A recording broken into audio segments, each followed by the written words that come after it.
मोठी बातमी, विहिरीत पडलेल्या बिबट्याची वन विभागाने केली सुटका।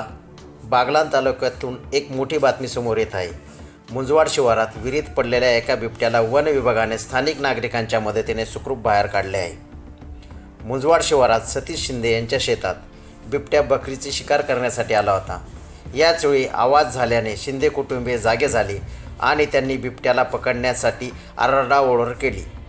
यामुळे बिबट्याने तेथून पळ काढण्याचा प्रयत्न केला, पण दुर्दैवाने पळताना तो थेट शिंदे यांच्याच विहिरीत पडला। शिंदे यांनी लागलीच घटनेची माहिती पोलीस पाटील दीपक सूर्यवंशी यांना दिली। सूर्यवंशी यांनी त्वरित वन विभागाला याची माहिती कळवली। घटनेची माहिती मिळताच वन विभागाचे अधिकारी आणि कर्मचारी तातडीने घटनास्थळी दाखल झाले। त्यांनी स्थानिक नागरिकांच्या मदतीने बिबट्याला सुरक्षितरित्या विहिरीतून बाहेर काढले। चांगली बातमी अशी आहे की बिबट्याला कोणतीही दुखापत झालेली नाही। वन विभागाने त्याला जेरबंद केले असून लवकरच त्याला त्याच्या नैसर्गिक अधिवासात सोडणार आहे। या घटनेमुळे वन विभागाने आणि स्थानिक नागरिकांनी दाखवलेल्या तत्परतेचे कौतुक होत आहे। अशाच आणखी बातम्यांसाठी आमच्या चॅनलला सबस्क्राईब करा आणि बेल आयकॉन दाबायला विसरू नका। 24x7 न्यूज रिपोर्टसाठी वृत्तसंकलन विभाग।